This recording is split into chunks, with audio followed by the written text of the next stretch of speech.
Hello and good day. Welcome to Good Governance Radio.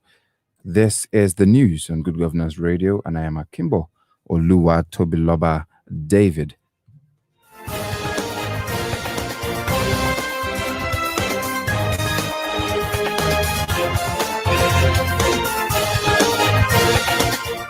First, the headlines. Will respond appropriately to Fulani attack on Delta, says Pandef and Mend.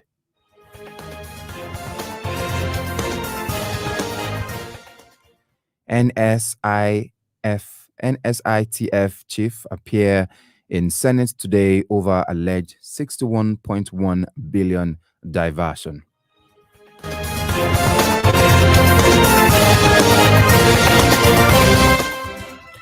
Nigeria needs leaders to unite citizens for solution, says Oshibajo. And finally, on the international plane, CNN's Christina Amanpour diagnosed with ovarian cancer. The news in full shortly.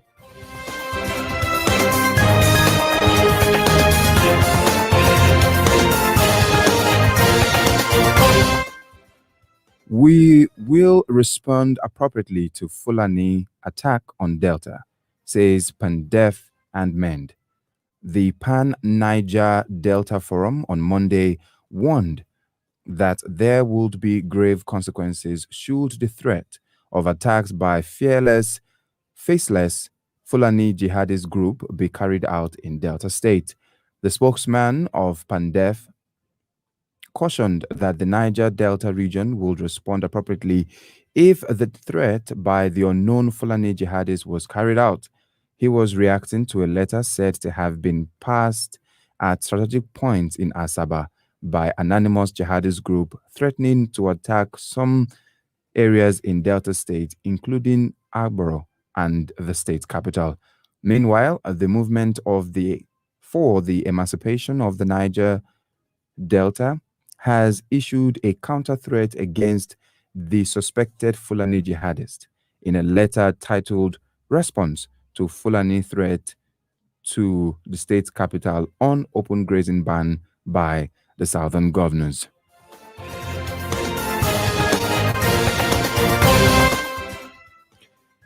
NSITF chief appear in Senate today over alleged 61.1 billion naira diversion. The management of the Nigeria Society Insurance Trust Fund is expected to appear before the Senate Public Account Committee today to answer more questions on the query issued to it by the Auditor General of the Federation. The SPAC is currently scrutinizing the 2018 AUGF report, which indicts NSTIF management of alleged diverting of 61.1 billion naira. The AUGF query alleged that the NSTIF diverted 5.5 billion from its account to Zenith Bank. In another query, it was alleged to have paid 38.2 billion as personnel cost from 2012 to 2017, which was not approved by National Salary, Income and Wages Commission.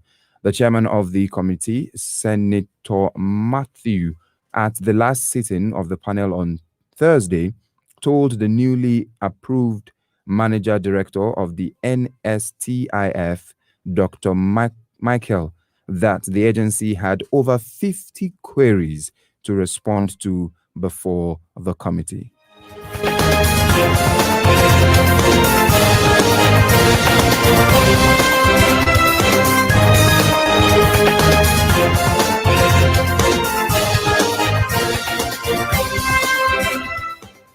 Nigeria needs leaders to unite citizens for solutions, says Oshibajo.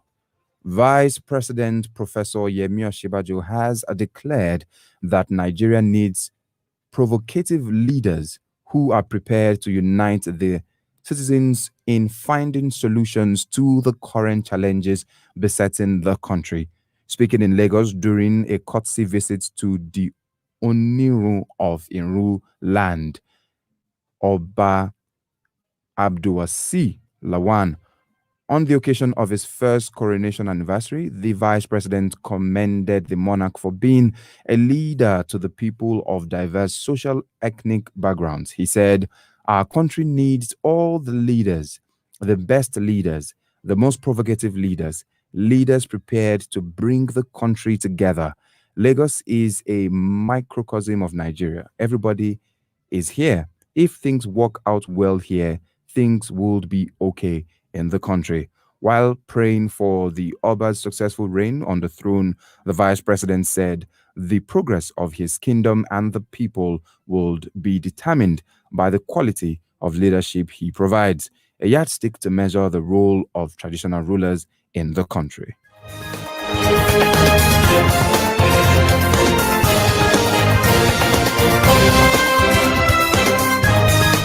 And finally, on the international space, CNN's Christina Amanpour diagnosed with ovarian cancer. Veteran war correspondent Christina Amanpour on Monday announced that she has recently undergone major surgery for ovarian cancer and faced months of chemotherapy treatments. Like millions of women around the world, I have been diagnosed with ovarian cancer, the CNN chief international anchor announced on Twitter. She said, "I have had successful and major surgery to remove it, and I'm now undergoing several months of chemotherapy for the very best long-term prognosis." The 63-year-old journalist, British-born Amanpour, said this, started her career as a host on ABC, This Week's program. She first became known to the CNN audience internationally for her coverage of the 1991 Gulf War that followed Iraq's 1990 invasion on Kuwait. She has interviewed many of the world's leaders and newsmakers over the past 2 decades and reported from hotspots such as Iraq, Afghanistan, and Pakistan, to mention a few. This is all we have for you today on the news on GGR Radio. Just before we go, a quick recap of the top stories.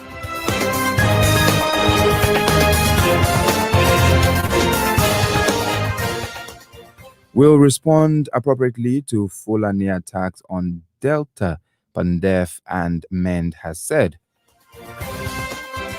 NSITF chief appear in Senate today over alleged 6.1 billion division. Nigeria needs leaders to unite citizens for solutions, says Vice President Yemi Oshibajo. And finally, CNN's Christina Amanpour diagnosed with ovarian cancer.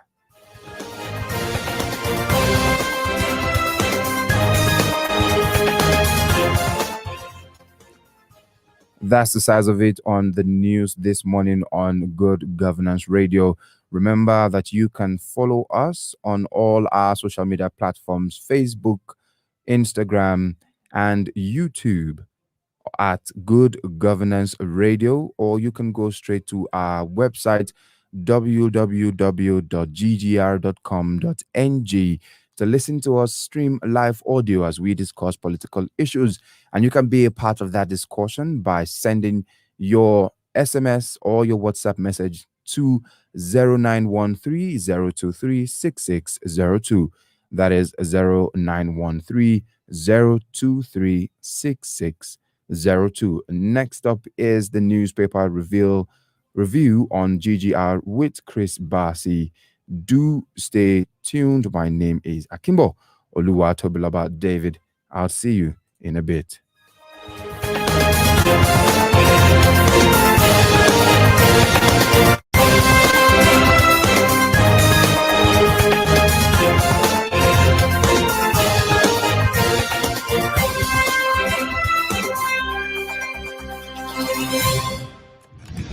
Systems are offline. This is the Good Governance Radio. GGR.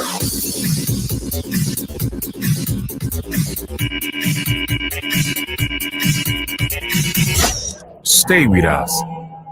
You are listening to GGR, Good Governance Radio. Stay with us. This station is now the ultimate power in the universe. Let's go. This is your radio, your station. GGR, Good Governance Radio.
Good morning. You're still on to GGR Good Governance Radio. It's time for the newspaper review on this day, Tuesday, June 15, 2021. My name is Chris Bassi, and this morning we've got three newspaper to take the headlines. We have the Punch newspaper, the Blueprints newspaper, and the This Day newspaper. And starting straight up from the Punch newspaper, we take this bold headline that says Buhari regime borrows $1 billion from China with a rider 7.719.6 used to service Chinese loans since inception. 10. And PDP government lampooned Buhari over huge CBN's operation. Terminal operators to join plant Apapa Port recon, according to the federal government. That story is found on page 26 of the Punch newspaper. Tumbles by 51.95%. Defense measures. 12 states battle IDP crisis. Deserted. Bandits going around Samfara farms to prevent 113 towns deserted. 1 million displaced. 8 local government face humanitarian crisis in camps. To the Minister of Humanitarian Affairs. SITF chiefs appear in Senate today over alleged 61 diversion.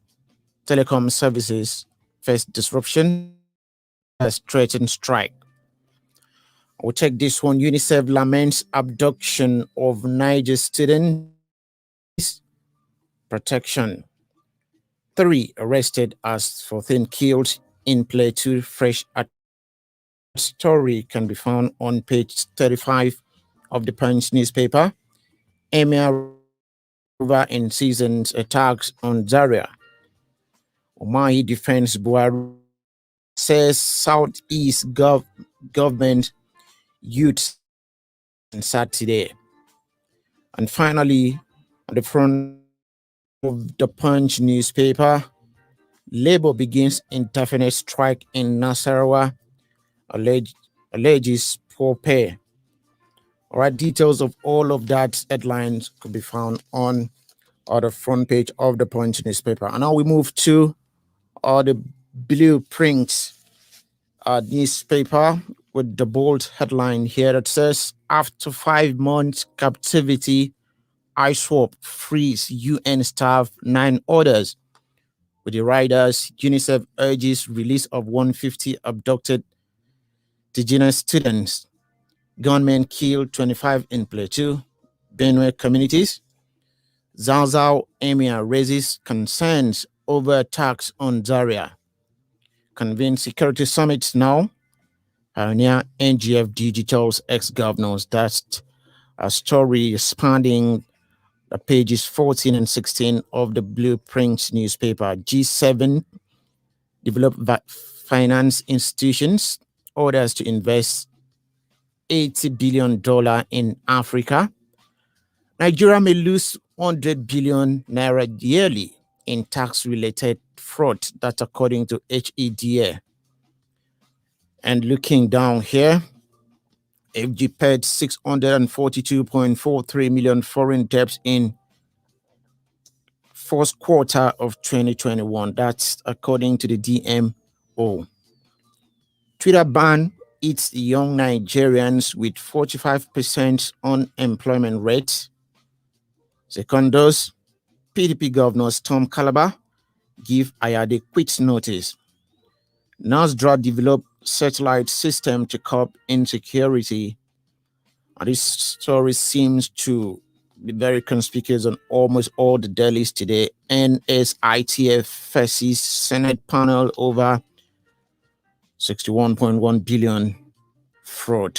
Finally, on the front page of the Blueprint newspaper, PDP governors to NNPC, your starving states, OGAs of funds with the rider, urges NPA, NIMASA, FIRS, orders to shore up FASC base, frowned at rising debt profile. And finally, the Tuesday newspaper headlines on the front pages. Despite public outcry, Nigeria to borrow more for railways expansion. With the rider, FG committed to its loans repayment obligations, says the Ministers of Transportation, Chibika Mechi. Oil price exceeds $73 on improving demand outlook. Nigeria must decentralize now or risk disintegration.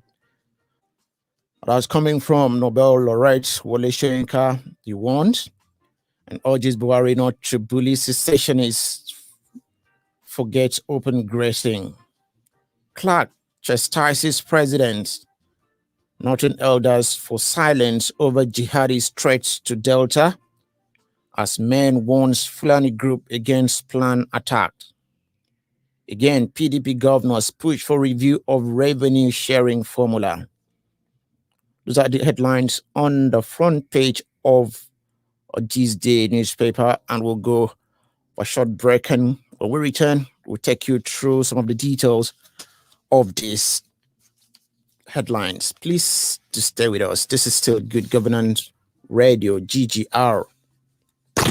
This station is now the ultimate power in the universe. Let's go. This is your radio, your station. GGR, Good Governance Radio. Your online radio. The new online radio that makes you happy. The Good Governance Radio.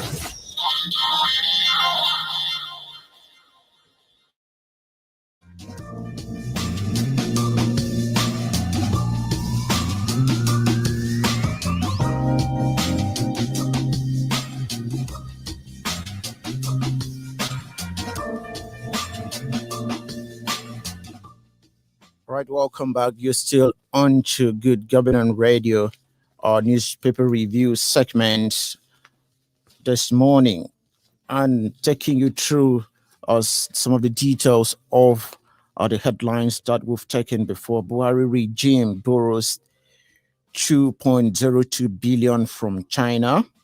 Let's take the details of that story on the page 26 of the Punch newspaper. The Buhari's administration has borrowed 2.02 billion as loans from China from 2015. Data obtained from the Debt Management Office on Monday showed, according to the statistics obtained from the DMO, Nigeria's total debt from China as of June 30, 2015 stood at $1.38 billion. However, as of March 31, the country's debt portfolio from China are risen to $3.40 billion. According to the DMO, loans from China are concessional loans with interest rates of 2.5% per annum, a tenor of 20 years, and a grace period moratorium of 7 years. The debt office said that the terms of the loans were compliant with the provision of Section 41A of the Fiscal Responsibility Act 2007. The loans from China are tied to projects. The projects in 11 numbers as at March 31, 2020 include the Nigerian Railway Modernization Projects, Idu-Kaduna Section, the Abuja Light Rail Projects, Nigeria 4 Airport Terminals Expansion Projects, Abuja, Kano, Lagos, and Port Harcourt, Nigerian Railway Modernization Project Lagos-Ibadan Section, and the rehabilitation and upgrading of Abuja Kefi Markadi Road Project.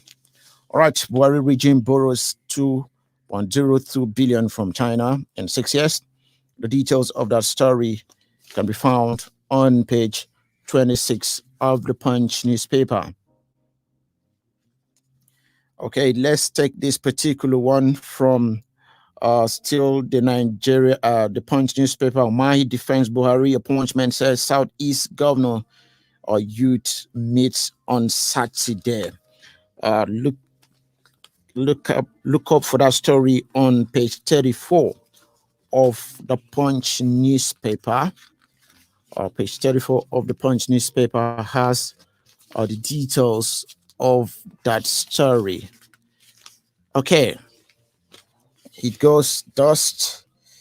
The governor of Ebonyi State and chairman of the Southeast Governors Forum, Dave Umahi, said on Monday that leaders of the geopolitical zones were opposed to secessionist agitations on the part of the country. The governor stated that the leaders were ready to know the grievances of the youth in the zone.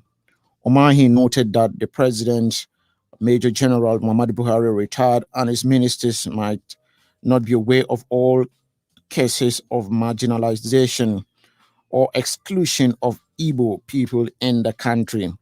He, however, said governors in the Southeast will force meet with the youth in the zone on Saturday to itemize their grievances, some of which will be taken to the federal government and the presidency.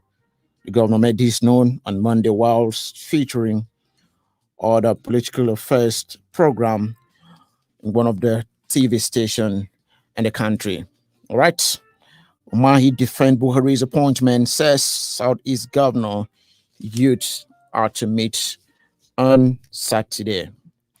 PDP reps Bajabi Amila disagree over 40 allegedly blocked motion. Members of the People's Democratic Party caucus in the House of Representatives have lamented that their motions on the ban placed on Twitter in Nigeria by the federal government are not being listed for consideration by the chamber. Several members of the caucus allege that the leadership of the House was preventing a debate on the matter. According to them, about 40 motions sponsored by members of the opposition have been blocked in the last 1 year. The lawmaker now plan to publish their motion on Twitter, ban in the media. All right, you can read more details of that story from the page 34 of the Punch newspaper. Now let's take this final one from the Punch newspaper before we move to the sport pages. We will respond appropriately to Fulani attack on Delta, Pandev meant. The Pan Niger Delta Forum on Monday warned that There will be grave consequences should the threat of attack by faceless Fulani jihadist group be carried out in the Delta. The spokesman for Pandev, Ken Robinson, in an interview with newsmen, cautioned the Niger Delta regions will respond appropriately if the threat by the unknown Fulani jihadis was carried out.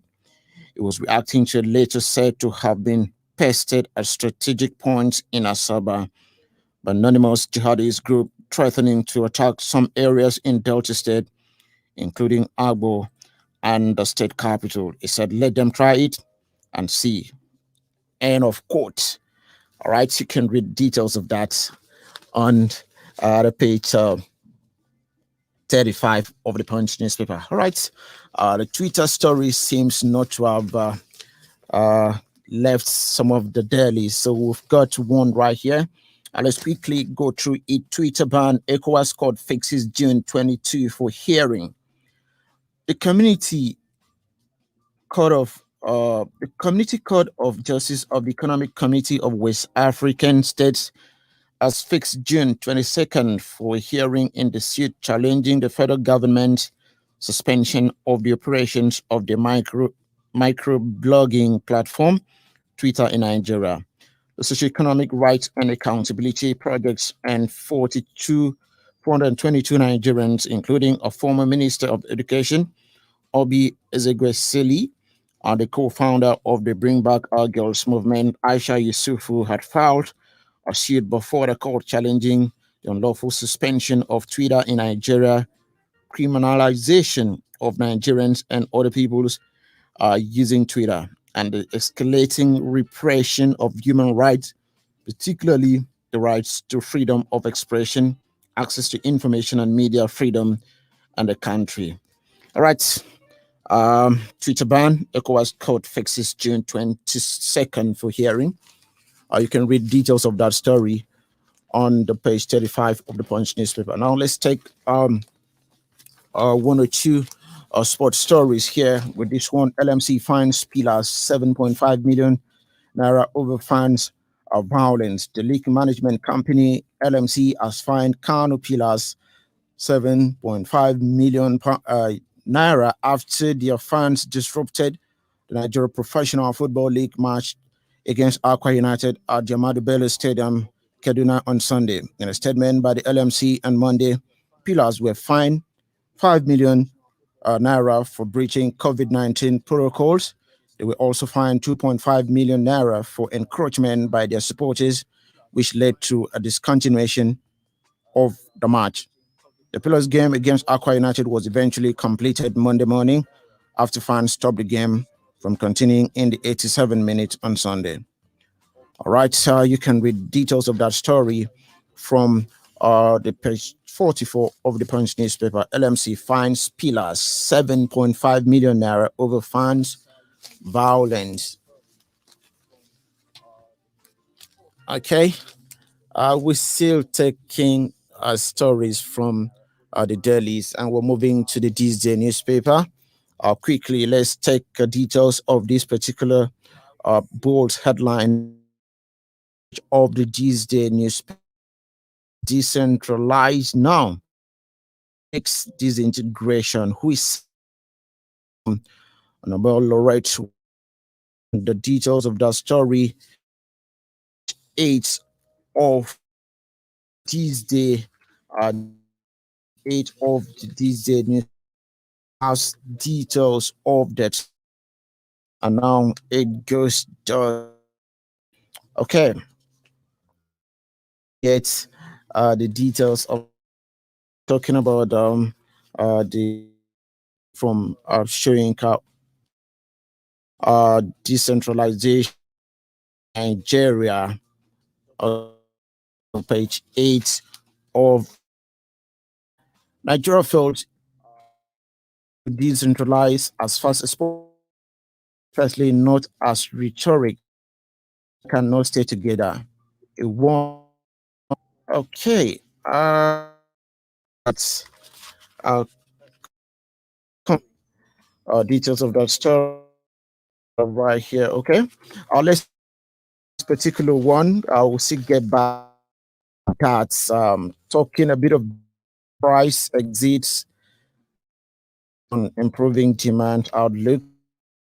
International price of crude oil rise yesterday, extending on the back of improved fuel demands as lifting of travel restriction, tightening commodity supply the Brent crude Nigeria is up by over 30, more than 0.1 at 73.47 since May 2019. US intermediates to be in over 31% and to stand at 71.3 a barrel, the highest since October 20. Oil price exceeds 73 on improving demand outlook. Story is on page 6. Now let's go to the bold story on the has to do with decentralized warning coming from Wole Soyinka. Alright, Professor Wole Soyinka, Nigeria cannot remain one if it fails to decentralize as fast as possible. Analysts, retired generals, and others have maintained the same position. Soyinka spoke to a television station while urging President Muhammadu Buhari to be more sensitive to the agitation of secessionists rather than bully them. I quote him here. He said, if it's Nigeria fails to decentralize, some people use the word reconstruction, some use whatever. But if Nigeria failed to decentralize, I beg your pardon, as fast as possible, manifestly, not as rhetoric, then Nigeria cannot stay together. He won, adding, again, it is not Wole Soyinka saying this. Everybody has said it. Generals have said it. Its ex-head of state have said it. Politicians have said it. Analysts have said it. Economists have said it. And that is what's happening to people in the streets. That is why they are moving. That's why they are demonstrating. That's why they are defying threats from the police and from the government that if you demonstrate, you're traitors or you do this, we'll deal with you. Soyinka explained. A very long read here. Nigeria must decentralize now or risk disintegration. Soyinka warns the president. Okay, finally, we have very few minutes to go on the newspaper review segment this morning, just about 4 minutes. And let's quickly take one more story from the Blueprint newspaper. Okay, just one. Okay, let's take this particular story on the page 5. Secondo's PDP governor Tom Calabar give Ayade quits notice. Wow, that's quite interesting there. Okay, details of that story. He's here for you. The national chairman of the People's Democratic Party, PDP, Prince Uche Secondus, and some governors on the platform of the party have vowed to take back Cross River State from the All Progressives Congress, APC. Secondus, who stated this in Calabar Monday, so the visit to the state was to commission the PDP new state secretariat, inaugurate the state caretaker committee, and welcome former Governor Donald Duke back to the fold. Flanked by the governors of Akwa Ibom, Mr. Demi Manuel, Sokoto Governor Waziri Tambuwal, former Senate President Bukola Saraki, former governors Lily Moke, Peter Obi, Donald Duke, Secondus noted that the party remained a PDP state. And despite the defection of Ben Ayade from the party, according to him, he said, we are hereby giving Governor Ayade quits notice. Ayade has been governor for 6 years, and hunger is killing Cross Riverians and is talking of food on the table. We will restore the dignity of our people the dignity of the youth. And former Senate President Saraki is reconciling a party, men and women. We're taking back what belonged to us in 2023. And I know he must now be regretting. All right. Some strong words there coming from PDP chairman Uche Secondus. And with that particular exciting story from the PDP and the APC power tussles in Cross River State, we come to an end for this morning edition of the newspaper review on Good Governance Radio, GGR. Tomorrow will be another time. Till 10, I remain yours truly, Chris Bassey. Please do stay tuned.